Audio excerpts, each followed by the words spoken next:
Hola, hola, ¿cómo estás? Bienvenida a este episodio.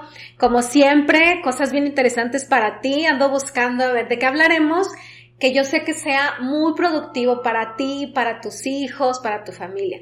Así que el día de hoy estoy con, como muchas de ustedes, una mujer que empezó conmigo en el curso psicoprofiláctico hace 10, 11 años, estábamos haciendo la cuenta, y creo que fuiste de mis primeras generaciones de mamás, porque pues celebré hace poco mi 12 aniversario, sí. Pero teníamos tantas afinidades y nos caímos tan bien, sí, es verdad, que nos hemos convertido muy cercanas. Bienvenida, Esther. Sí, muchas gracias, Silvia, por esta presentación.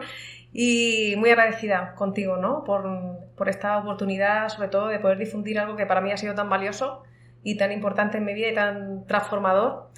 Y bueno, sí, me conmueve mucho lo que me dices de que nos conocemos ya 12 años, porque digo, es increíble. Y es verdad que yo me emocioné mucho de conocerte por todo lo que teníamos en común, ¿no? Sí. Y nuestra forma ahí finalmente de concebir la vida y el inicio de la vida, sobre todo, ¿no? Nos acercamos por la maternidad, sí, que andábamos en las mismas ondas, a lo mejor buscabas a alguien que tuviera tu misma forma de pensar sobre la lactancia y el colecho y todo, y éramos pocas en ese Éramos entonces. muy pocas y era raro, ¿no? Sí. Era difícil, ¿no? Claro. Como ahora, ¿no? Ahora ya hay más. Claro, gracias a ti, hay que decirlo, gracias a ti que tienes tu club de comadres, ahora tienes que tener un club de compadres o algo así también, sí, hace falta. Es necesario, o si no que lo abra alguno de tus hijos. No quiero decir nombre.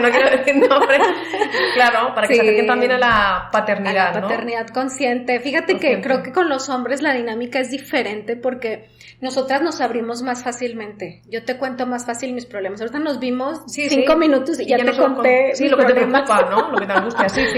Y con los hombres creo que es difícil, o más difícil que se abran. Sí. Y a veces he tenido como la iniciativa de cómo podría abrir un grupo de paternidad consciente, paternidad responsable, no sé, y no he encontrado la fórmula y tampoco he encontrado a alguien que lleve ese tipo de grupo, porque tendría que ser a fuerza un hombre, para que haya esta empatía, y aparte se hablan diferente. Yo en mis grupos no estoy diciendo, no, güey, quién sé qué, no, y los hombres los hombres tienen una forma de expresarse que es diferente. Entonces vamos a proponerlo a ver quién se anima. Sí, me parece bien. Hay que ahora sale la propuesta, a ver quién lo quiere liderar, porque precisamente por esas resistencias que tienen a mí se me hace muy necesario, ¿no? O sea, incluso más que con las mujeres. Sí. Por esa cerrazón. Y porque están muy castrados también, ¿no? Claro. Pues como nosotras, de otra manera, ¿no? De otra manera. Como se habrán dado cuenta, es española. No creo que haya pasado desapercibido el acento. Llevo aquí 18 años y, o sea, no se me nota en el, o sea, sí digo muchas malas palabras, me dicen, provócame, para que te diga algo. A ver, ahorita a ver qué te pregunto para que te salga la furia. Sí, que te salga toda la rabia ahí. Pero sigues hablando como si hubieras llegado ayer. Sí, lo siento, la verdad. Lo siento porque, o sea, no es algo en lo que yo me empecine, pero se ve que tengo ya el cerebro muy rígido, o yo qué sé qué, porque no hay manera, como que ya a estas alturas me hubiera gustado que se me cambiara, más que nada porque sí que me habéis cansado cada vez que hablo con alguien nuevo, que me pregunté, ¿eres española? ¿Y cuándo llegaste? Llevo hace 18 años. ¿Sabes? Sí, verdad. Pues sigo siendo turista, ¿no? Pensar en eso, porque todo el mundo es como que, sí, a ver, platícame, el mes pasado llegaste o algo así, y no, o sea, ya llevas mucho tiempo, pero es una explicación que tienes que dar constantemente. Sí, o sea, como que es una etiqueta el hecho de ser extranjera, pues ya lo tengo que asumir, ya que es algo que no me puedo estar peleando con eso, claro. ¿no? Y fíjense, cuando yo conocí a Esther, creo que todo lo que es sobre maternidad natural y consciente, como decimos, estaba mucho menos fuerte que ahora. Sí. Y Esther tenía, pues, ya más ideas europeas, que todo esto que estamos tratando son cosas que desde hace mucho se empezaron a gestar desde allá. Entonces creo que por eso tenías a lo mejor otro tipo de pensamiento, y me da mucho gusto que lo podemos ahorita decir, bueno, pues ya se ha difundido más, ya no estamos como hace 10, 11 años, que yo creo que la lactancia, nadie hablaba de lactancia en ese momento. Sí, ni de colecho. Encontrábamos muy poca información. Sí. Ahora, por ejemplo, en ese momento que tú tuviste una dificultad con tu bebé chiquita, digo, ahora tengo muchas más herramientas y colegas y cosas que hubiéramos podido hacer que en ese momento estábamos más atadas de manos. Sí. Entonces, bueno, creo que hemos avanzado, Esther, afortunadamente. Sí, incluso con las instituciones, ¿no? Como que yo creo que hay como mucha más consideración a esta manera de considerar la maternidad, el parto, el posparto y todo, ¿verdad? Todo. Bueno, Esther. Te felicito, ¿eh? Ay, sí. Muchas gracias. Yo sé que es de corazón. Sí. Bueno, mira, ahorita nos vas a explicar a qué te dedicas, pero primero me gustaría que me dijeras, si no te dedicaras a lo que te dedicas actualmente, ¿qué harías? Así algún trabajo que te digas, nunca hice esto, pero me hubiera encantado. Esta pregunta no la esperaba. No. Mira, me doy cuenta que, bueno, no sé si le pasa a todos y a todas, pero yo creo que tenemos varias pasiones, ¿no? O sea, y a mí también me sucede. Una de mis pasiones, y donde para mí es una debilidad y hasta un exceso a veces, porque soy medio obsesiva, yo creo, es con los animales. O sea, me encantaría estar en África con los gorilas. ¿De verdad? Sí, como la Jane Goodall.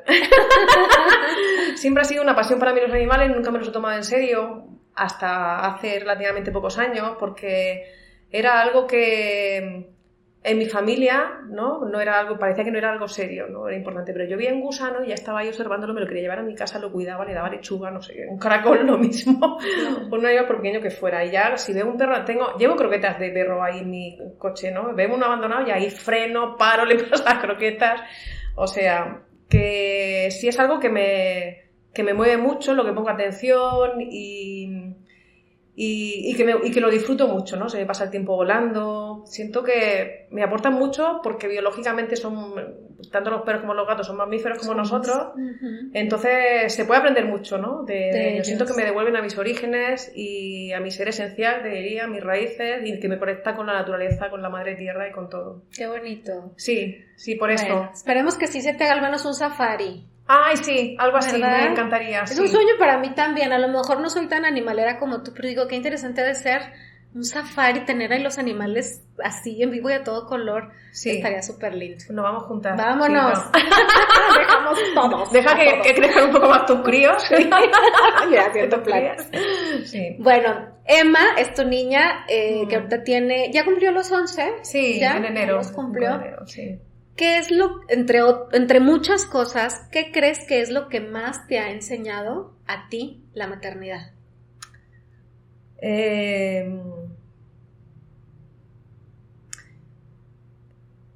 Mi vulnerabilidad, la blandura, ¿no? Y mi carácter, ¿no? Me doy cuenta que estaba muy forjada y que me había creado un personaje mucho para estar dando la cara, para no quebrarme, ¿no? Para estar como los burros hacia adelante, ¿no? Como muy orientada a lo profesional. Bueno, sí, como muy posicionada y me creía aparte ese personaje, ¿no? Entonces como que ella lo ha reventado todo. Porque pues me pone en contacto con todo lo que yo no me he permitido, ¿no? Que es pues eso, ¿no? La blandura, la vulnerabilidad, la sensibilidad, el deshacer planes, el no poder seguir el ritmo, ¿no? Entonces lo pone todo patas arriba por eso. Sí. Y eso que es una, ¿eh? Es con 5 no quiero pensar que me hubiera pasado. Yo creo que para mí la maternidad ha sido mucho más sencilla, o sea, no, claro, todos son diferentes e implican retos, pero ahorita que dices que tú tienes una y yo 5, creo que la revolución que se gestó en mí desde el primero, o sea, con Bruno fue, o sea, la ola me revolcó muchísimo más que con el último. ¿no? Claro, como quiera ya uno ya tiene tablas y experiencia y entonces ya sabes más o menos el camino y ya sabes tus fortalezas y debilidades, pero con el primero siempre creo que es un poquito más complejo todo. Sí, claro. Y si ahorita yo te pidiera un consejo, el primero que se te venga a la mente, no lo maquiles tanto, un consejo que le dirías a las mamás. Bueno, pues un consejo para mí sería que cuando les pase algo a sus hijos, algún desencuentro, un conflicto, una enfermedad, lo que sea, que me parece que hay dos cosas importantes que muchas veces pasamos por alto. Una es revisarnos nosotras, cuestionarnos nosotras, bueno, y al papá también. Mucho. Sí, de la misma manera y en el mismo grado que a la madre. Y porque pues los niños finalmente están proyectando todo lo que no nos permitimos, ¿no? Toda nuestra sombra. Es decir, todo nos proyectan ahí todas las cualidades, todos los defectos y todo lo que nosotros reprimimos, lo que estamos reprimiendo, ¿no? Y lo segundo sería también soltar en el sentido de que, bueno, nos podemos equivocar, podemos cometer errores, podemos pedir perdón a los niños y a las niñas cuando pasa eso. Claro. Y soltar en el sentido de que ellos tienen que vivir su propia vida y mal que nos pese van a tener que sufrir también, ¿no? Entonces como que sí creo que hay una tendencia mucho a evitar el sufrimiento. Y tenerlos en una burbujita. Sí, creo que nos hemos ido a la otra polaridad y los tenemos muy infantilizados e infantilizadas. Y entonces parece que queremos de alguna forma compensar todo lo que hemos sufrido nosotras de esa manera. Y entonces estamos impidiendo que los niños y las niñas crezcan, tengan su propio proceso y les duelan las cosas, que el dolor es parte de la vida, ¿no? Y es lo que nos ayuda a madurar y a poder crecer. Claro. Y desapegarnos, porque finalmente la crianza es un camino hacia la autonomía y la independencia para que puedan construir su propia vida, ¿no? Sí. Nuestros hijos. Me estoy acordando de un post que vi hace poco de una mamá que pues tuvo un accidente con el hámster de su hija y andaba consiguiendo otro antes de que se despertara la niña para poderle suplir ese hámster y que no se diera cuenta y que fuera del mismo color y todo. Y digo, pues ahí hay un gran aprendizaje porque le va a doler, a esa niña le va a doler el que haya muerto su mascota, pero hay que también permitirles que vivan esos duelos, porque como dices, si no es tenerlos en una burbuja donde nunca hay sufrimiento, nunca nada pasa malo, entonces ¿dónde está el aprendizaje y forjarlos para la vida? Sí, el carácter, la frustración, la tristeza, ¿no? Una invitación a la tristeza, la idea de la muerte, que es tan importante, ¿no? Yo recuerdo como a los 9 años que Emma, mi hija, me preguntaba, cuando se dio cuenta que nos teníamos que morir y que nos moríamos y los animales también y todo, fue a partir de la muerte de una niña en una terapia que ella iba de quimioterapia, etcétera. Pues estaba consternadísima y estuve durante un tiempo totalmente abrumada y como muy rebasada por la idea de la muerte de repente, ¿no? Era como que algo nuevo que ella no podía ni entender y que no lo aceptaba, ¿no? Entonces a lo mejor se despertaba y se ponía a llorar y decía, es que yo no me quiero morir y es que no quiero que os muráis. Y es que... Entonces como que creo que es un proceso que no se puede asumir tampoco. O sea, si es algo que nos cuesta asumir a nosotros y a nosotras como adultos, que nos vamos a morir, imagínate para un niño o una niña, pero pues no se lo vamos a esconder, ¿no? Entonces, claro, entiendo que es difícil calibrar qué cosas sí o qué cosas no, o cuándo es el mejor momento o la manera de decírselas, ¿no? Y eso es importante, ¿no? Pero desde luego yo creo que esconder lo inevitable es solamente ofrecerles un mundo que no es real, ¿no? Y nada más. Creo que los polos siempre son malos. Eso también platicábamos en el podcast que salió la semana pasada. Por ejemplo, mi mamá siempre fue una mamá pues más dura. Y algo así como si nos pasaba algo malo a los 6 años, pues ni modo, así es la vida y tenían que aprender. Tampoco hay que irnos a los extremos. Siempre cuidarlos en lo posible, con mucho amor, pero también mostrarles cómo son las cosas y que tengan sus procesos. Y a veces siento que hemos perdido el sentido común de, bueno, qué es lo que sí, qué es lo que no. Tenemos que regresar a nuestro centro desde la humanidad, desde nuestra vulnerabilidad, desde el aprendizaje, y a lo mejor a veces nos vamos a equivocar, toda la vida nos vamos a equivocar con los hijos. Yo creo que hasta que yo sea abuela y me muera, me voy a seguir equivocando, pero tratando de echarle un poquito más de ganas a todo, ¿no? Sí. Bueno, a ver, platícanos, Esther, estudiaste en España tu carrera, ¿verdad? Sí. Y luego después platícanos de tu carrera y luego la maestría que hiciste, después hiciste un doctorado ya en México, ¿verdad? Sí. Y luego te metiste a otras cuestiones ya más alternativas. ¿Y por qué lo hiciste? Platícanos todo eso. Madre mía. Había una vez casi desde el kinder en el paleolítico. Esto me da hasta vergüenza reconocerlo. No. Bueno, estudié la licenciatura en Ciencias de la Información en la rama de Periodismo en la Universidad Complutense de Madrid y con un afán de querer cambiar el mundo, ¿no? Yo soy muy idealista, lo sigo queriendo cambiar. Solo que antes hablaba mucho más de cuestiones sociales, del activismo, del compromiso social, etcétera, y ahora hablo mucho más de lo que me pasa a mí y de mí misma, ¿no? Okay. Ha cambiado la narrativa, pero bueno, realmente como que sí, mi anhelo es dejar un mundo mejor. Es otra forma de cambiar el mundo y también está bien. Antes a lo mejor desde los sistemas políticos y sociales y ahora desde los sistemas emocionales. Sí, tampoco está reñido, ¿no? Una cosa con la otra. Las dos son muy importantes. Total, que esa era mi intención y bueno, esto se unía que siempre me habían dicho que redactaba bien y a mí me gustaba leer, me gustaba redactar, me fijaba mucho en las palabras, siempre estaba buscando sinónimos, como lo que te digo, cuando me gusta algo soy medio obsesiva con las cosas. Y entonces pues realicé la carrera de periodismo, la realicé en España y estuve ejerciendo como periodista durante varios años en el periodismo escrito, sobre todo en la prensa. Y luego me orienté mucho a los gabinetes de comunicación, o sea, la comunicación corporativa, institucional, porque me desengañé mucho del periodismo, de los medios de comunicación de masas, porque realmente pues, me daba cuenta que responden a intereses corporativos también. De esa libertad de expresión no es tal. No existía para nada, evidentemente. No hay una censura de con un plumón rojo estar tachando, pero es otro tipo de censura que es ya mucho más sutil, pero mucho más grave, ¿no? Porque ni siquiera nos damos cuenta. Entonces, realmente los medios de comunicación responden a intereses de los dueños de esos medios de comunicación, que son los que condicionan. Son empresas y son negocios. Son empresas, exactamente, ¿no? Que buscan la rentabilidad a toda costa. Por eso me salí de ahí y entonces pues empecé con la comunicación corporativa por eliminación. Me orillé a eso, decir, bueno, si voy a hacer publicidad, pues la hago, pero abiertamente, ¿no? Y ya después de eso empecé a dar clases en la universidad, en España, en la Universidad de Murcia. Pero quería afianzarme en la universidad y para eso me pedían tener un doctorado. Empecé el doctorado allí, realmente yo leí mi tesis doctoral en la Universidad de Murcia, aunque la hice aquí, ya viviendo aquí, y me pedían también tener estancias fuera en el extranjero. Total, que estaba como en varios frentes, porque estaba en una empresa trabajando en marketing y comunicación corporativa, estaba en la universidad también trabajando, estaba en varios frentes, pero veía que no avanzaba en la tesis, ¿no? Porque requiere concentración, tiempo, en fin. Total, que me busqué trabajo en alguna universidad fuera de España, en algún país de América Latina, y fíjate cómo son las cosas que me tocó aquí. En Torreón. En Torreón.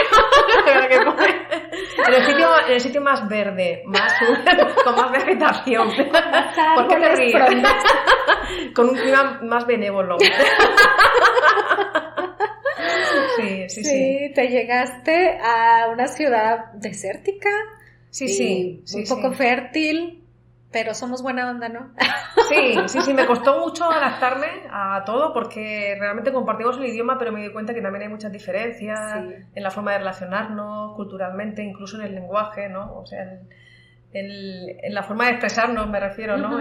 Ordinariamente, no tanto en lo formal, en el coloquial, ¿no? Sí. Y bueno, tampoco me daba cuenta cómo me veían a mí, ¿no? Cómo los mexicanos reciben a los españoles, el malinchismo que hay, que piensan que vienes con muchos euros, que eres muy liberal, en fin, como que hay una serie de estereotipos y de prejuicios de aquí para allá y de allá para acá, ¿no? En algunas cosas de segregarlos y en unas cosas de preferirlos. Sí, que finalmente es una discriminación igual, ¿no? Aunque sea a tu favor o no, pero bueno. Al final, después de varios años, claro, pues acabé adaptándome, como que a pesar del clima, de la hostilidad del clima, yo me siento ahora con mucho sentido de pertenencia aquí, me siento muy a gusto, sé dónde puedo acudir, quiénes son mis amigos y amigas, dónde puedo llevar a mi hija. Siento ahora mismo como que estoy disfrutando más las ventajas de vivir en Torreón. Después de 18 años. 18 años después. Bueno, creo que, aquí meto mi cuchara porque creo que Torreón es una ciudad donde es más fácil maternar. O sea, para las familias creo que es una ciudad fácil, a comparación de a lo mejor ciudades, metrópoli, Monterrey, Guadalajara, donde tienes muchas opciones, pero todo está muy lejos, es menos fácil hacer comunidad. Entonces aquí creo que tenemos esa ventaja, ¿no? Sí, es la ventaja de los pueblos, entre comillas, ¿no? No lo digo peyorativamente, oye, o sea, es verdad, ¿no? Como Sí. que hay un ambiente como mucho más fácil, llegas a todas partes enseguida, Sí. ¿no? Te puedes encontrar con facilidad, ¿no? Ujú. Entonces como que hay que aprovechar todo eso, Ujú. ¿verdad? Total, que me vine aquí, mi tesis doctoral era sobre el periódico La Jornada, que para mí es un referente a nivel mundial, como ejemplo de periódico alternativo, cuyos dueños son los mismos accionistas, que son los mismos trabajadores del periódico, más los ciudadanos, o sea, hay una serie de accionistas infinita, pero que son los mismos ciudadanos los que participan en el periódico. Qué Total. interesante. Sí, muy bonito, muy bonito. Entonces ahí me fui a La Jornada, me metí, en fin, yo bien lanzada para allá. Ya me había venido a México, pues ya que tenía que lanzarme, no había nada que perder. Ajá. Cuando ya terminé y todo eso, mi tesis doctoral, empecé a trabajar, ya estuve trabajando en Pereira, en la Universidad Iberoamericana después. Y bueno, como que empecé a darme cuenta también, y eso ya lo venía como arrastrando, otra de mis pasiones en la crianza, la educación. Yo le había dado muchas vueltas a la educación, al modelo educativo, porque yo lo viví desde pequeña con mucho sufrimiento, ¿no? O sea, con mucha exigencia, mucho perfeccionismo, mucho sufrimiento. Y siempre como que intuitivamente pensaba que tenía que haber otra manera, ¿no? Entonces aquí fue donde conocí también el modelo pedagógico Montessori, ¿no?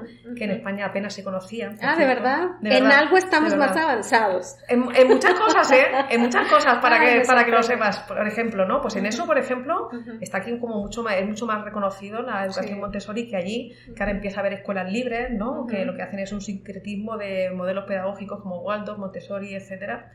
Pero aquí ya estaba muy afianzado y entonces a mí eso me gustó mucho. También la medicina alternativa, aquí hay yo creo que hay como mucha más difusión de otros modelos alternativos a la medicina alópata, ¿eh? ¿Que en España? Sí, porque yo veo que aquí la gente acude muchísimo a los homeópatas, muchísimo. No sé si es porque es más barato, a lo mejor, no lo sé, pero sí que es algo que está bien visto socialmente, que está como muy aprobado, ¿no? Sí. Y ahí sigue siendo algo muy de minorías.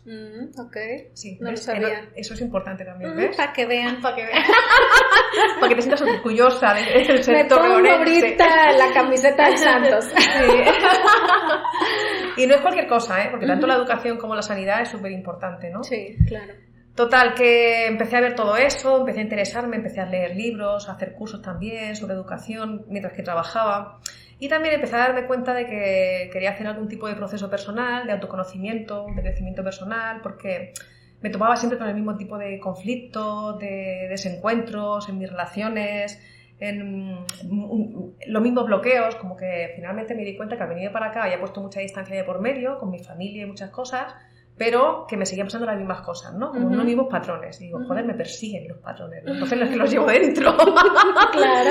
Ya no puedo culpar a mi familia, ya no puedo culpar a nadie. Si no los tengo aquí. Sí, exactamente. ¿Por qué será? Sí, Okay. había puesto un océano de por medio y me seguía pasando las mismas cosas. Entonces empecé un proceso ahí de autoconocimiento que empezó con haciendo la biografía humana con Laura Goodman, que es un recorrido que ella tiene académico, una metodología propia. Laura Goodman es para quien no lo sepa, tú lo sabes muy bien, porque tú la conoces también, te dejé libros ahí, Sí, ¿verdad? claro. Es una terapeuta familiar argentina muy conocida, muy reconocida, ¿no? En Argentina y yo creo que a nivel mundial no sé si yo es creo conocida, que ¿verdad? sí, ya. Yo creo que aquí en México, por ejemplo, sí es muy conocida, Laura Goodman. Hice un curso sobre pedagogía blanca que era en línea, que con unas españolas, se llamaban Mireia Lon y Azucena Caballero, que es lo que transmitían a través online. Al principio, cuando empezaba todos los modelos educativos online, era empezar a presentar modelos pedagógicos diferentes al modelo tradicional.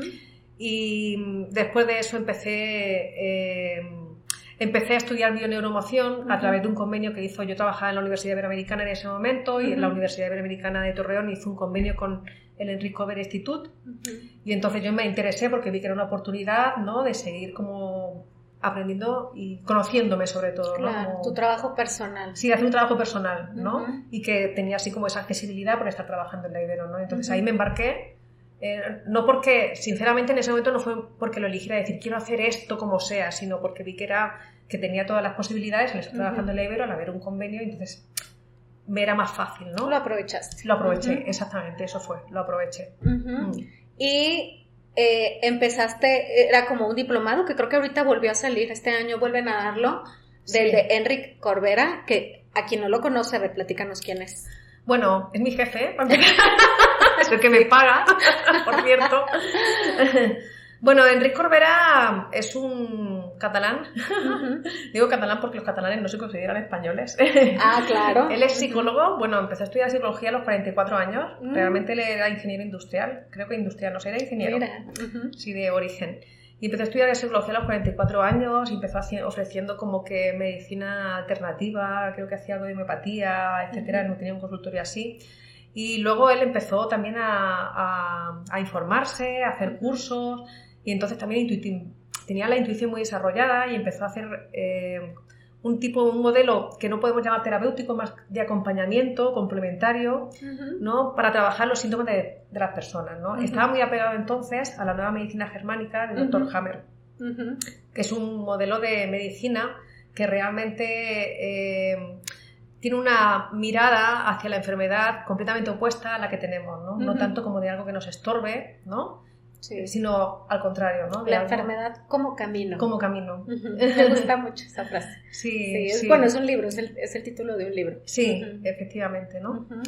Entonces, él crea un instituto al final que se llama Enric Corbera Institute porque empieza a realizar vídeos por YouTube que tienen mucho éxito, donde realmente tiene mucha respuesta cada vez más, ¿no? Y entonces pues gesta el instituto, empieza a dar cursos presenciales, venían aquí a México, yo empecé a formarme así de forma presencial, y luego ya cuando vio que realmente rebasaba sus posibilidades de viajar, porque iba a Argentina, a Colombia, a Ecuador, estaba en todas partes, pues entonces ya creó el instituto pero de forma virtual, para quien quisiera aprender la metodología. Crea un posgrado y entonces empiezan a buscar y a reclutar docentes, yo ya estaba formada y es ahí cuando yo me uno al equipo, ¿no? Porque además de todo, de que era algo en lo que yo creía, me gustaba, a mí me había servido, además de todo me facilitaba la crianza con mi hija, ¿no? Bueno, o sea, como que para mí ha sido una ventaja trabajar en línea para no estar rigurosamente, tengo que estar apegada a checar y a horarios, ¿no? De oficina. Esa es la verdad. Claro, también. Claro. Sí. ¿Y ya cuántos años llevas como docente? Bueno, yo empecé a estudiar con él en el 2014. Y en el 2016 ya fue cuando vi mi primer cursito, que era un introductorio.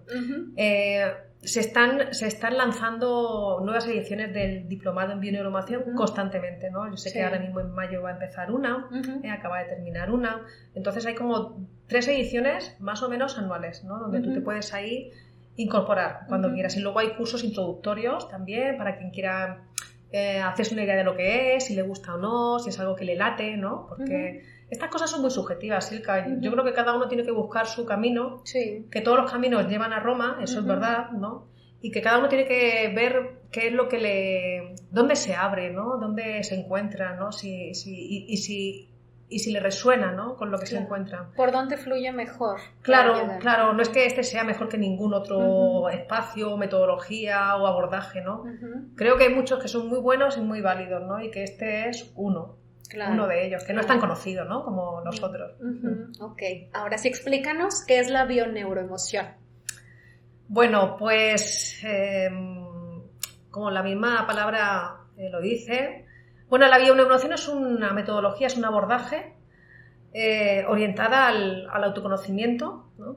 Y sobre todo a la toma de conciencia a través del cambio de percepción de los acontecimientos, es decir, lo que pasa está pasando. Igual lo que está sucediendo en este momento no podemos cambiarlo, pero sí podemos cambiar nuestra mirada, ¿no? Frente a lo que sucede. Yo qué sé, cuando hablo de esto en abstracto me refiero, imagínate un conflicto que tengas, ¿no? Entonces, como que poder ampliar la mirada, verlo desde otro punto de vista, más amplio, diferente, que te ayude a tomar una decisión, ¿no?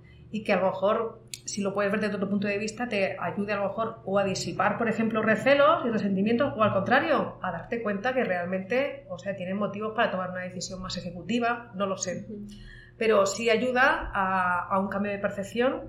Es como cuando decimos que 4 ojos ven más que 2, ¿eh? Y es como un cambio en el eje de la Tierra. Así lo digo yo, ¿no? Porque de repente pues te das cuenta de los patrones, de las creencias que son inconscientes y que de repente las puedes hacer conscientes, y eso lo cambia todo, ¿eh? Entonces se fundamenta mucho en la biología, porque claro, tenemos unas necesidades biológicas, que muchas veces las omitimos, pero están ahí, que son las de alimentarnos, las de protegernos y la de reproducirnos, ¿no? Y estas son las biológicas, pero que se pueden enaltecer de alguna forma. Quiero decir, cuando hablo de alimentarnos, hablo de nutrirnos, y no nos nutrimos solamente de alimentos, ¿no? Hay que nutrirse también emocionalmente, espiritualmente, o sea, hay otro tipo de nutrición, ¿no? Y cuando hablo, por ejemplo, de reproducción, no me refiero solamente a tener hijos, me refiero a muchas formas de trascender, ¿no? Claro. Entonces, quiero decir, no me limito solamente a lo más elemental, ¿no? Sino a algo más allá, porque somos humanos. Esa es la parte biológica, neuro, porque a todo esto interviene el sistema nervioso, ¿no? En cómo anclamos las emociones a través del sistema nervioso, ¿no? Es decir, tanto los traumas como, qué sé yo, como las cualidades o las habilidades. O sea, realmente nuestro aprendizaje pasa siempre por el sistema neurológico, ¿no? Y ahí entra lo emocional. O sea, todo lo que nos emociona lo podemos anclar y lo podemos recordar, ¿no? Por eso los niños aprenden mucho a través de la emoción, de lo que los emociona, ¿no? Y por eso, finalmente, y esto tiene mucho que ver con la crianza, es muy importante que los niños se emocionen, ¿no? Y podamos descubrir qué es lo que realmente les entusiasma, les gusta, qué inclinación tienen, hacia dónde se orientan, porque eso es lo que van a desplegar en su vida, seguramente, ¿no? Hay que darles esa oportunidad. Yo lo entiendo también como la unión de lo que nos pasa física, mental y emocionalmente, cómo está relacionado todo y cómo un síntoma en el cuerpo puede ser el resultado de una emoción bloqueada, sí, o de un patrón mental, etcétera, ¿no? ¿Es algo así? Sí, realmente hay como tenemos tres centros, que es el mental, el emocional y el instintivo. Y bueno, hasta ahora parece que la medicina alópata pues ha estado analizando el cuerpo como algo fragmentado de nuestras emociones, de la cabeza, etcétera. Un poco cosificándonos, ¿no? Por eso los pacientes se llaman pacientes, ¿no? Porque pacen, ¿no? Como entes pasivos. Pero realmente pues somos algo holístico, activo, y participamos de nuestros síntomas, ¿eh? Con esto no quiero culpar a nadie de que tenga un síntoma, por supuesto, ¿no? Pero si hay una responsabilidad, ¿no? En la medida en que el síntoma aparece, en la medida, y tú lo has dicho muy bien, en que estamos reprimiendo es como que una compensación, en que reprimimos o ninguneamos o omitimos una emoción, ¿eh? Y eso sí, realmente la enfermedad es multifactorial, o sea, una enfermedad no se da solamente por una cuestión emocional, hay muchos factores que intervienen, ambientales, genéticos, epigenéticos, de estilo de vida, hormonales, etcétera, ¿no? Pero hay un factor emocional que lo dispara. Okay. Y eso es lo que atendemos, ¿no? O sea, las sesiones van muy orientadas a la comprensión de uno mismo, ¿no? Y a ver la coherencia, ¿no? Cómo estar como en coherencia entre lo que pensamos realmente y lo que hacemos. Tiene esto un fundamento científico, porque creo que en la actualidad tenemos muchas terapias alternativas que tal vez dudamos. Hay quien sí está muy convencido, hay quien dice no, pero ¿esto de dónde salió? ¿Tiene un fundamento científico? Sí, de hecho el Enrico Institute tiene un departamento que es de investigación y desarrollo, en el que están ahí colaborando doctores en psicología fundamentalmente. Y bueno, el fundamento, lo que hizo Enric Corbera realmente es así como un sincretismo de muchos ámbitos de la ciencia, basado sobre todo en la biología, en la psicología y en la medicina, fundamentalmente, ¿no? Pero así más concretamente, pues la bioneuroemoción se basa en la programación neurolingüística, en la psicología, en el psicoanálisis, en la epigenética, en la genética. Entonces, claro que hay unos son fundamentos. Ciencias. Sí, son ciencias. Todo. Sí. Igual lo que ha hecho Enric sí ha sido así como lo que te digo, así como que ha hecho una construcción propia, ¿no? Un sincretismo de todo eso, orientado todo al ámbito del desarrollo humano y al crecimiento personal. Claro que decir esto es decir un tópico, porque todas las terapias están orientadas a eso, ¿no? A aumentar la autoestima, a desarrollar la empatía, a la escucha activa, a desarrollar la resiliencia. Entonces, no me gusta decir todo esto porque esto es lo que quieren todas las terapias finalmente. Esta es la intención, ¿no? Y parece que son ya como clichés y frases hechas, ¿no?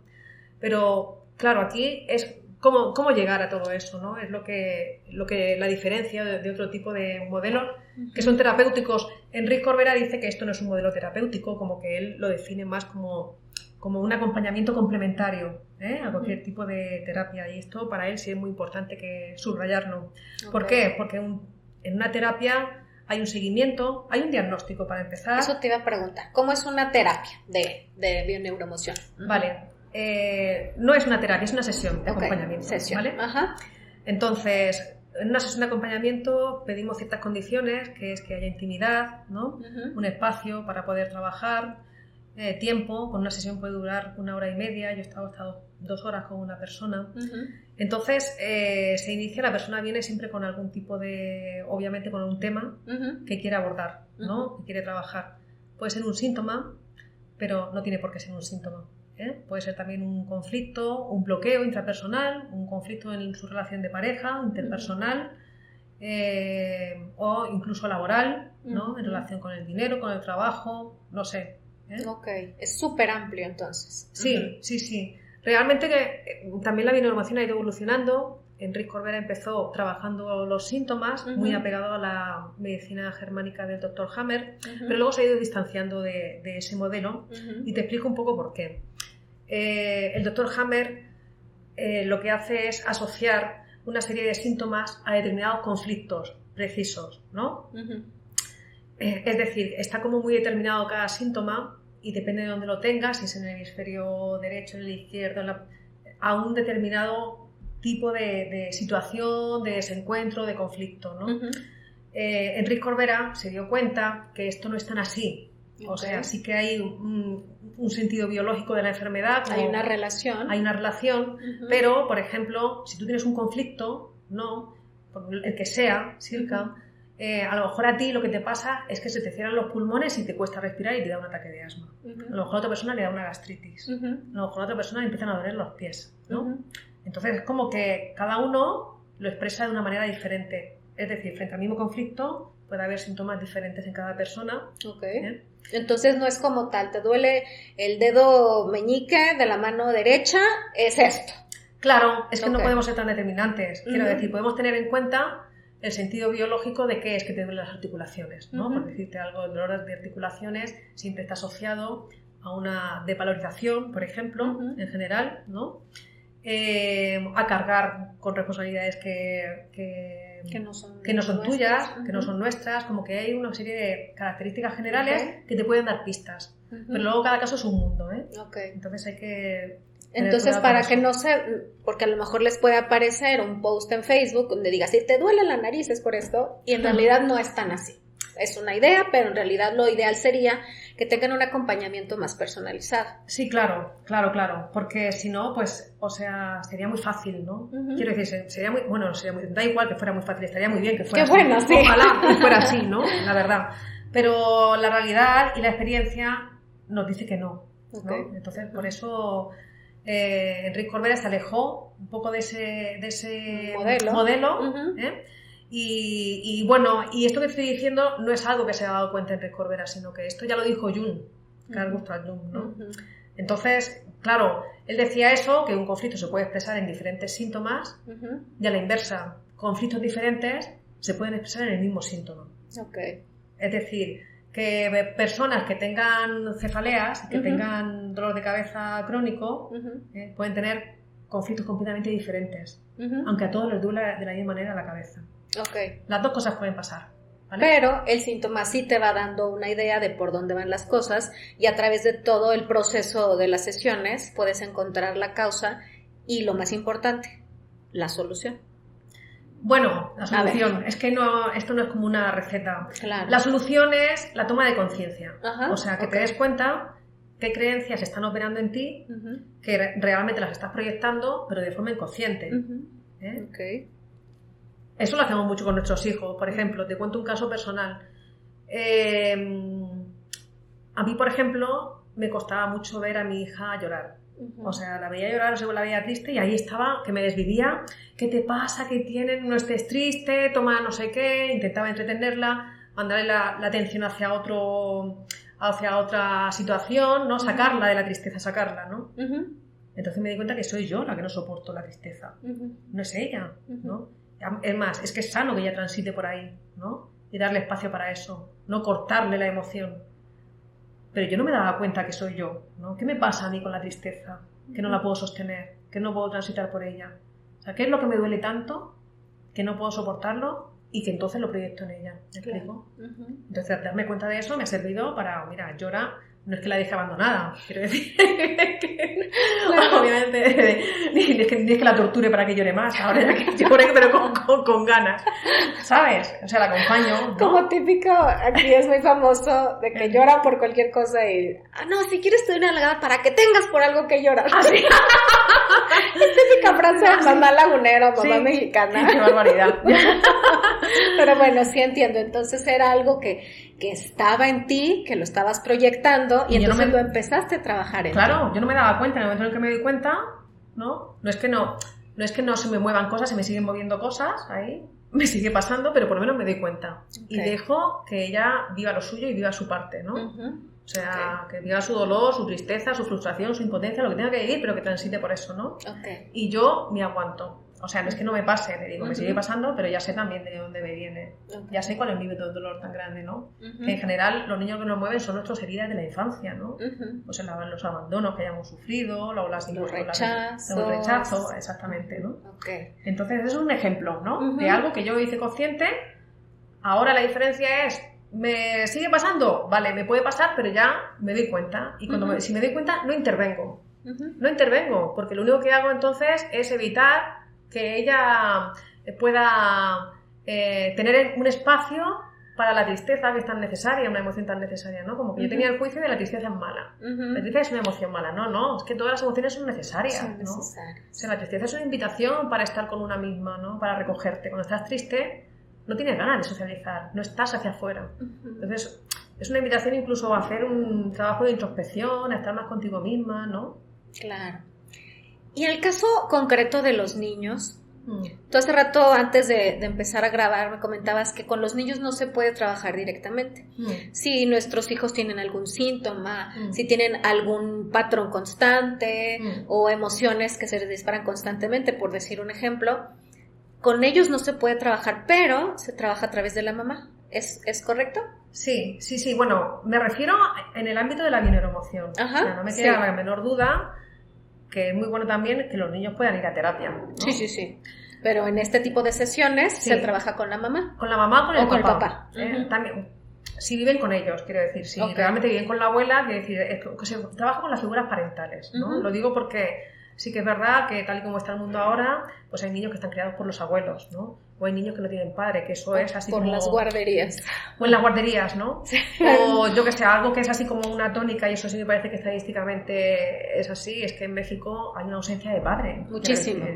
Es brutal, ¿no? O sea, como que impresionante. Eso sí, o sea, a mí es algo que, o sea, me despierta algo que tengo que ver qué, porque es que me enoja y no sé qué me da, porque realmente no están. O sea, no están, me refiero que hay un montón de mujeres solas criando, ¿no? Yo lo veo completamente, yo estoy con las mamás, casi siempre todas llegan en pareja, casadas, con novio, lo que sea, una que otra llega soltera, pero la cantidad de mujeres que se separan, se divorcian, se quedan solas y no llevan una relación cordial como pareja, sino que el papá se ausenta totalmente, económicamente, presencialmente, efectivamente, en todos sentidos. Es una locura. Me ha impresionado mucho en los últimos 2 años la cantidad de papás que veo en esta situación. Qué locura. Sí, ¿no? Sí. Entonces, claro, pues esos niños crecen aparte de sin el referente masculino, seguramente además con un discurso del lenguaje seguramente la madre echa pestes entonces del padre, ¿no? Entonces no va a haber un acercamiento tampoco al padre después. Habría que ver también cómo es que tienen esa facilidad los hombres, ¿no? De desaparecer y de evadir sus responsabilidades, ¿no? Sí. O sea, ¿de qué tipo de hombre estamos hablando? Alguien que puede eludir que tiene un hijo y no se hace cargo en ningún sentido de esa personita que aparte depende de ti, ¿no? Entonces habría que ver también incluso jurídicamente qué está pasando, ¿no? Para que suceda esto, ¿no? Pero bueno, ya nos fuimos a otro tema que veo que nos enciende. A mí se me enchina el pelo y mira que lo tengo liso. Sí. Pero bueno, regresando a la pregunta, entonces es verdad. Sí podemos trabajar los niños a través de los cuidadores principales. Sí, exactamente. Esa es la idea. Más que nada porque se parte de la premisa de que los niños finalmente lo que están expresando siempre es una proyección de lo que pasa en casa. Entonces, claro, a mí me parece que finalmente es una evasión de la responsabilidad señalar al niño, ¿no? Es que mira cómo está el niño, es que mira lo que hace, es que se porta fatal, es que a ver si en el colegio me lo arreglan. O sea, ¿sabes? Como si no tuviera nada que ver contigo, ¿no? Claro. Cuando realmente los niños son expresión y manifestación de lo que están viviendo en la casa, ¿no? Sí, por supuesto. Entonces la responsable eres tú eres la adulta, ¿no? O el adulto. Hazte cargo tú. O sea, si el niño está así, ¿qué estás haciendo tú para que el niño esté así? ¿No? De esta manera.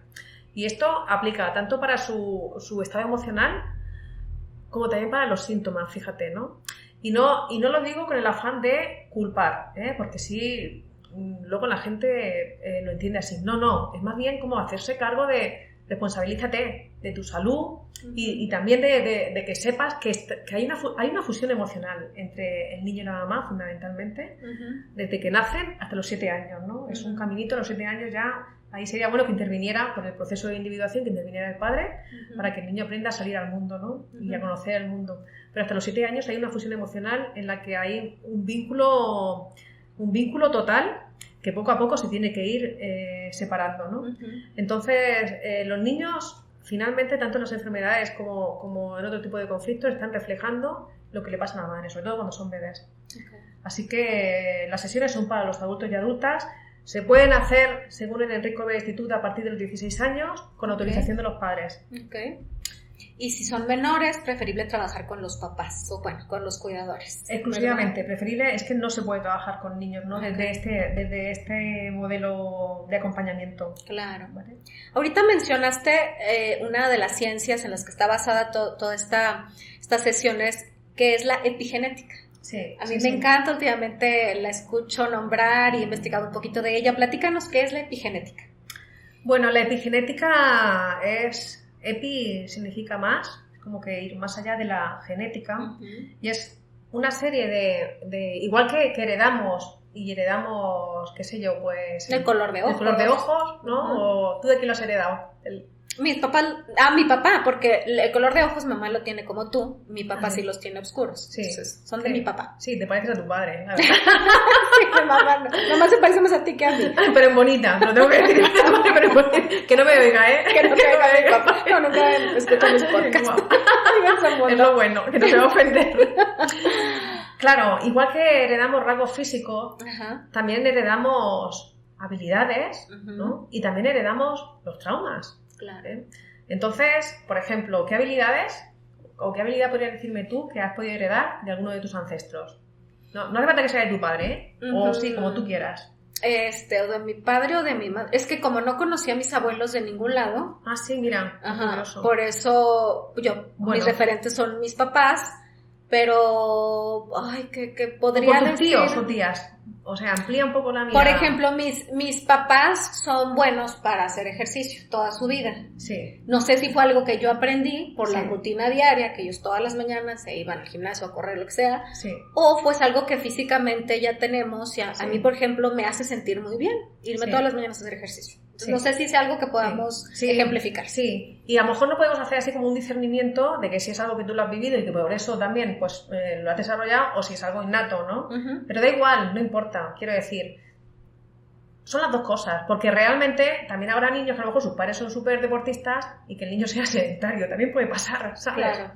Entonces como que realmente la epigenética lo que estudia es ese tipo de huellas que heredamos, que genéticamente no están, ¿no? Pero que sin embargo se transmiten de generación en generación. Es más, se suelen transmitir a la tercera generación, ¿sabes? Se suele saltar la segunda y se transmiten a la tercera. Te pongo un ejemplo para que lo puedas entender, que es ilustrativo, aunque no es así muy grave ni muy importante, pero que a mí me llamó la atención, que me pasaba. Yo siempre he tenido mucho miedo a los alacranes, pero fobia, o sea, veo un alacrán y ya pienso que me voy a morir. No puedo ni matarlo del miedo que me da. Debo salir corriendo y que lo mate otro. Y estamos muy cerca de Durango, que creo que es cuna de alacranes, oye. Sí, claro. Cuando voy para Durango empiezo a sudar. Porque pensando, aquí llego a mi final. Aquí ya terminaron mis días, ¿no? Y bueno, y yo, o sea, lo atribuía a que decir, bueno, pues es que tiene un veneno, o sea, que... Mortal. O sea, no es cualquier cosa. Y se lo decía a la gente y yo me justificaba pero tampoco entendía, digo, ¿por qué la gente no le tiene tanto miedo? O sea, y yo sí, ¿no? Porque también me di cuenta de eso. Y descubrí después, comentándolo una vez ahí en mi casa, que un bisabuelo mío materno estuvo a un punto de morirse por una picadura de alacrán, ¿no? Oh. Pero eso lo supe después, ¿no? Entonces digo, ostras, me hace completamente sentido, ¿no? O sea, ¿para qué le damos todo eso? Pues es una manera de, como él estuvo a punto de morirse, es una manera yo de poder defenderme, de protegerme. Y es un instinto de supervivencia. Y es lo que hace que podamos ascender y sigamos vivos en la Tierra y sigamos evolucionando, ¿me explico? Claro. O sea, como que eso nos ayuda al final a defendernos y a protegernos. Por eso te digo que es que se heredan también los traumas, ¿no? Claro. Eso podría ser... O sea, que viene una generación brincada y la epigenética estudia tanto lo que llevamos por herencia de ADN, por así decirlo, como lo que estamos cargando desde las emociones y lo mental.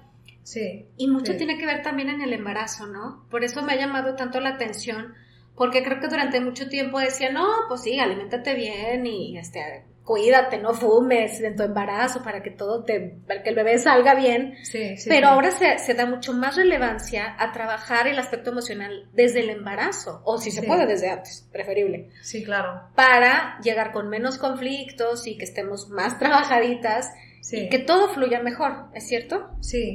Realmente no nacemos en blanco, ¿no? Como hemos creído durante muchos años, ¿no? Como que ya venimos con mucha información, cargando muchas cosas, que algunas las valoramos como positivas y otras como negativas. Pero sí es verdad que en el proceso del embarazo, pues claro que el embrión, ¿no? Y el feto son muy perceptivos. Y aparte es como que hay una conciencia, aunque sea diminuta, de que dependen de un hilo, porque dependen de la madre, del estado emocional y físico y todo de la madre. Es como que tu vida te va en juego. Y es que es literal así, ¿no? Porque su vida está en juego, ¿no? Y depende de la madre. Entonces, como que es muy importante tomar conciencia de eso, porque en un ambiente donde el embrión se sienta seguro, protegido, tranquilo, se va a desarrollar con mucha más confianza, ¿no? Y entonces, pues, eso que lleva ganando, ¿no? Porque ya nace sabiendo que va a tener un buen recibimiento, que puede confiar en la vida, igual que ha confiado dentro en el embarazo intrauterino, ¿no? Con esa sensación. Lo que pase después, pues ya se verá, pero por lo menos ya pueden hacer con esa sensación, ¿no? Entonces, por eso es tan importante el embarazo como el momento del parto. También. Ay, qué bueno que lo dices. Por favor, diles que es muy importante. Esto no estaba amañado, ¿eh? No, esto no lo habíamos se pagó preparado. Ninguna cantidad por decir esto. Sí, el momento del parto es crucial. Claro, para empezar, físicamente es muy traumático para el bebé, porque tú lo sabes, es la primera vez que empieza a utilizar sus pulmones, ¿no? El sistema respiratorio, el sistema digestivo, porque es la primera vez que va a comer a través de la boca, ¿no? Entonces, que va a utilizar el sistema digestivo, el sistema respiratorio, empieza a escuchar los sonidos sin la protección del líquido amniótico. Entonces es como que son sonidos mucho más fuertes, ahí hay mucha sensibilidad y mucho sentirse expuesto el bebé, ¿no? También la vista, ¿no? Y la vista, exactamente, porque por ahí entra la luz y es la primera vez. Entonces son un montón de cambios de repente que es muy fuerte para poder ahí asumir todo eso en una criatura tan pequeña, tan vulnerable y tan expuesta, ¿no? Y tan inmadura, ¿no? Porque el bebé mamífero es uno de los mamíferos más inmaduros, ¿no? Que cuando nacemos. Entonces, claro, en la medida en que puedas dulcificar ese momento y hacerlo, sobre todo, lo más suave posible, en el sentido de que el bebé se sienta, sobre todo, protegido en los brazos de la madre, que es lo que necesita para seguir escuchándola y seguir oliéndola y sentir su calor, ¿no? Porque también es la primera vez que tiene el contacto su piel con el aire, ¿no? Es que son muchas cosas. Muchas. Entonces, todo eso que son cambios físicos, pero no solo físicos, o sea, eso es un estrés total, ¿no? El nacimiento. Y qué bueno que no nos acordamos, estaríamos todos traumados.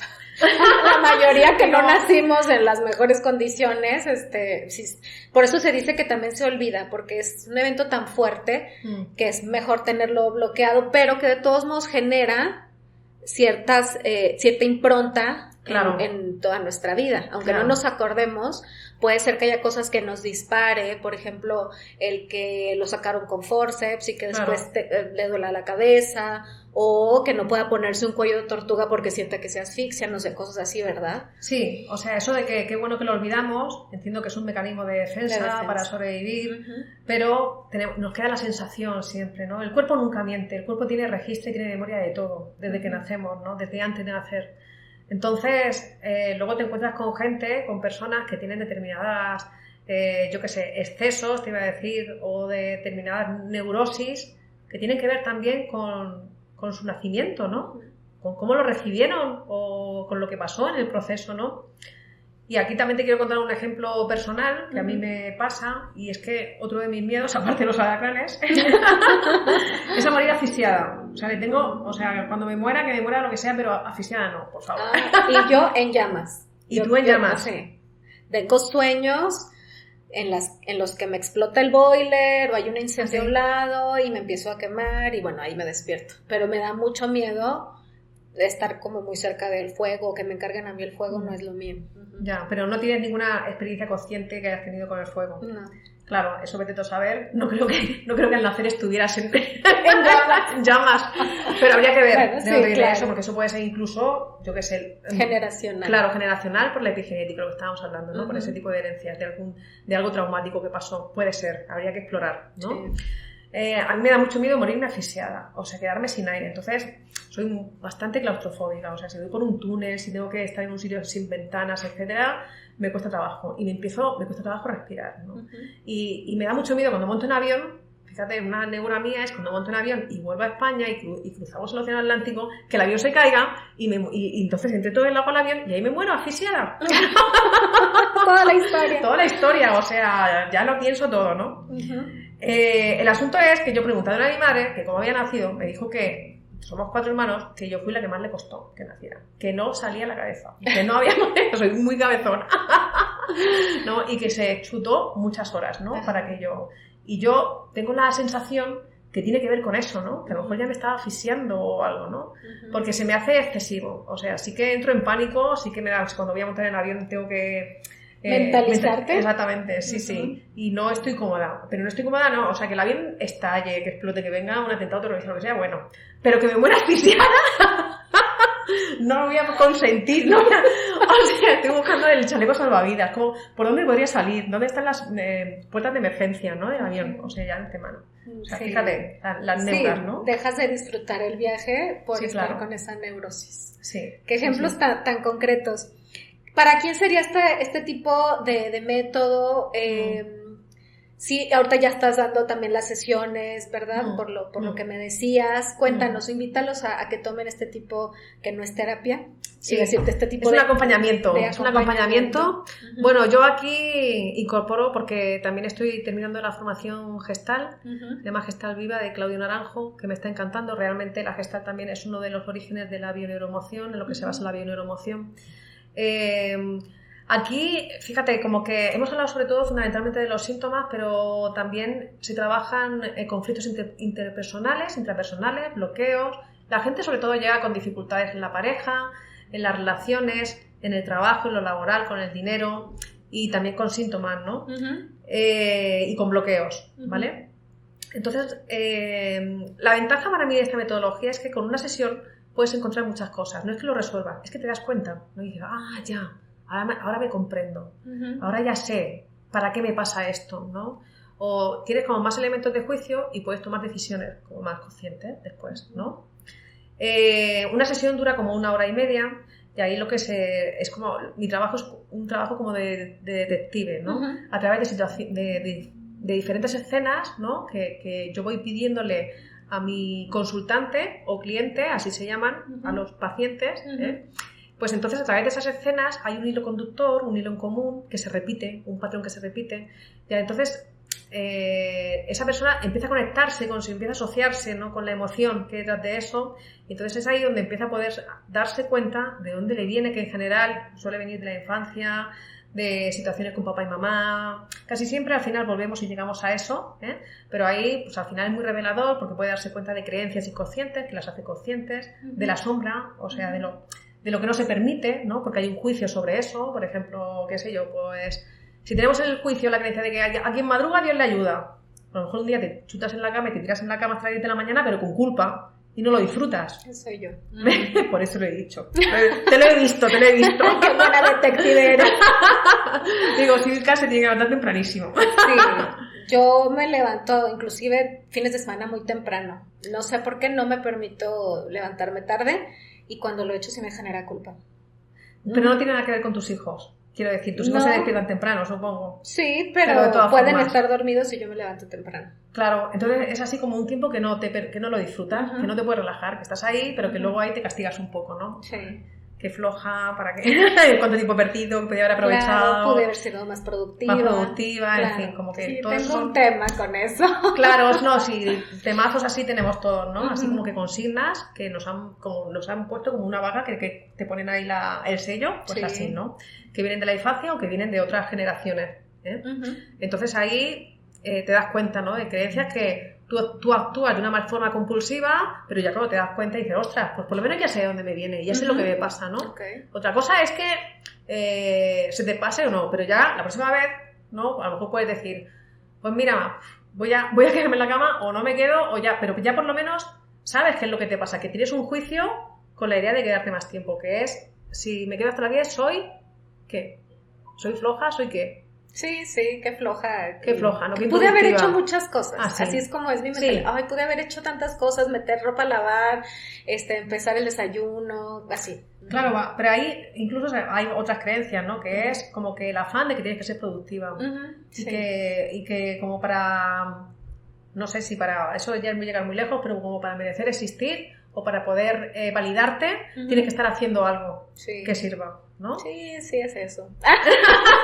Sí, ya te estoy haciendo una sesión. Ya sé. Aquí todo el mundo se entera.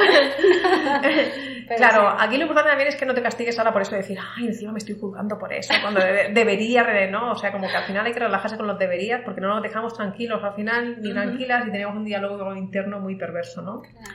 Pero el asunto es que, en general, siempre que actuamos o que hacemos algo, nos justificamos y nos contamos muchos cuentos, Silka, que no son verdad, ¿no? Yo te hablaba antes de cuando me vine de España para acá, pues yo me justificaba y decía, no, me quiero ir a América Latina por la deuda histórica que tenemos, quiero vivir la experiencia de pasar 2 años ahí, no sé qué. En la pobreza, en miseria.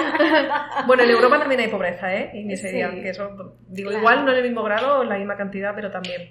Pero el asunto es que yo me creía ese rollo, de verdad, y ahora, a través de los años, y viendo en perspectiva, me he dado cuenta que fue una decisión del inconsciente para salvarme, ¿no? Y para poder construir mi vida. Salirte de tu clan para reconstruirte. Sí, muchas veces la distancia física no es suficiente, pero ayuda. Yo puse un océano de por medio si ya no lo he solamente, ¿no? Ok, muy bien. Claro, entonces, digo, en una sesión, al final la idea es que te puedas dar cuenta de tus creencias con las que actúas de una forma inconsciente, pero que realmente no estás convencida. Es como que hago esto, pero no me gusta, pero lo sigo haciendo, ese tira y afloja, que no nos dejamos en paz, ¿no? Que estábamos hablando. Lo que reprimimos, porque tenemos un juicio, a lo mejor, yo qué sé, tú no te permites estar enojada, ¿no?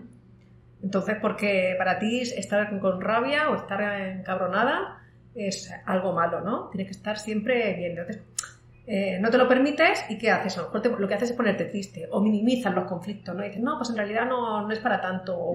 Y es una forma ahí, ¿no? De no permitirte vivir esa emoción que es tan importante como otras, ¿no? Porque la rabia nos permite poner límites, nos permite marcar nuestro territorio, nos permite respetarnos también. Y es una energía muy importante porque también te permite tomar acción. Claro. O sea, siempre en un equilibrio y respetando a los demás. Creo que todas las emociones son buenas, por así decirlo, ¿no? Son importantes y necesarias. Sí, exactamente, son importantes y necesarias. Sí, claro. Siempre que no hagas daño a nadie. Claro que te pueden dar ganas de matar a alguien, pero no hay que matarlo, ¿eh? No lo hagan. Si sientan, que tengas ganas, déjatelo sentir. Muy bien. Mejor vayan con acompañamiento para que puedan sacar todo esto, ¿no? Sí, claro. ¿Sí? Claro, ¿Cómo claro. te pueden encontrar para quien diga, creo que este tipo de terapia, que no es terapia, déjame de acompañamiento, ese tipo de acompañamiento me late, siento que es para mí? Bueno, pues tengo una página en Facebook. No lo conocía, ¿cómo es? ¿Cómo se llama? Se llama, me he puesto acompañante en desarrollo humano. Ok. ¿Vale? Y el subtítulo sí tiene Bio-Neuroemoción, ¿no? Y mi nombre, Esther Arce. La voy a ¿vale? buscar para darle like. Ahí, para darle like. Y por si quieres concertar alguna cita, claro. ¡Claro! Ya, ahorita mismo.